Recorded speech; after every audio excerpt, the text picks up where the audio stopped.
parti yang tidak diraikan. Baru-baru ini rakyat dikejutkan dengan berita kira-kira 500. Ada berita yang menyebutnya sebagai 700. Pendatang asing tanpa izin parti telah merusuh di depo sementara Immigration Relau, Bandar Baharu Kedah dan kemudian melarikan diri. Kebanyakan tahanan adalah kaum Rohingya dari Myanmar dengan sebilangan kecil warga Indonesia dan juga Bangladesh. Beberapa video tular menunjukkan kekecohan yang berlaku dan penguatkuasa yang tidak dapat berbuat apa-apa kerana bilangan yang melarikan diri terlalu ramai. Menurut laporan media, parti tersebut ditahan di depo berkenaan di bawah seliaan Jabatan Immigration Malaysia Pulau Pinang sebelum urusan penghantaran pulang dilakukan. 6 parti dilaporkan maut dalam kemalangan apabila melintas lebuh raya dalam keadaan gelap gelita. Berkaitan itu, operasi menahan semula semua tahanan telah dilakukan oleh pihak Immigration yang turut mendapat bantuan Ibu Pejabat Polis Daerah IPD Bandar Baharu Kedah dan IPD Seberang Perai Selatan Pulau Pinang. Mereka dikatakan berbahaya kerana tidak mempunyai apa-apa dan mungkin dalam keadaan kelaparan. Hingga kini lebih separuh tahanan yang lari dapat ditahan semula dan operasi mengesan parti yang masih bebas masih dilakukan oleh pihak berkuasa. Mengulas mengenai isu parti di Malaysia, bekas Ketua Setiausaha Negara Tan Sri Abdul Halim Ali berkata negara memerlukan satu pelan hala tuju atau roadmap bagi menyelesaikan isu-isu serius berkenaan kehadiran mereka. Menurut beliau, pelan tersebut perlu menyasarkan untuk mengurangkan jumlah pekerja asing di Malaysia, khususnya mereka yang masuk secara haram. Katanya isu tersebut sekiranya tidak ditangani dikhawatiri berpotensi menjejaskan negara dalam jangka masa panjang, lapor Sinar Harian.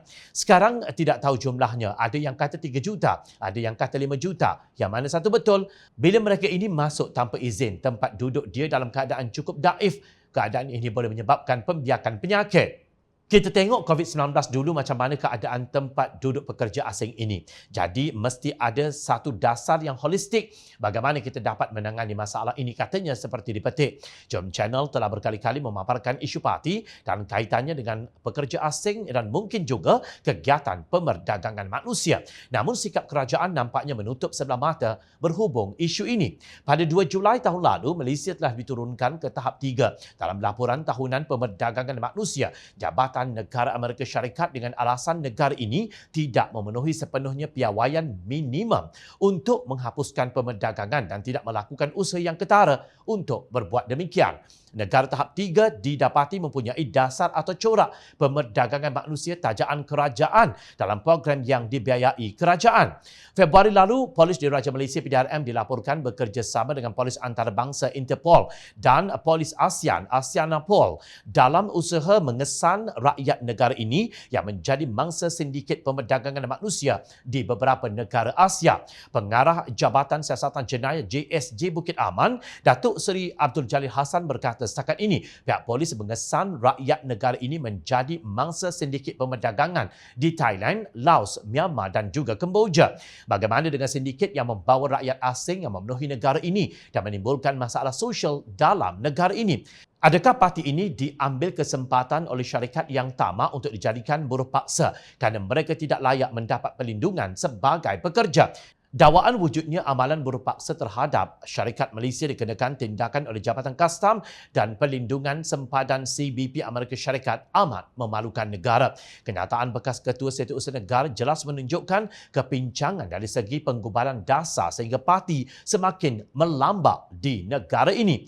Nah, apa lagi yang kerajaan tunggu untuk menyelesaikan masalah parti di negara ini? Kita bukan tiada pakar yang boleh memberi usul sama ada daripada pihak yang berkuasa seperti Polis dan Immigration maupun perkhidmatan awam untuk menangani masalah ini secara tuntas. Kita cuma tiada political will untuk committed dalam menanganinya.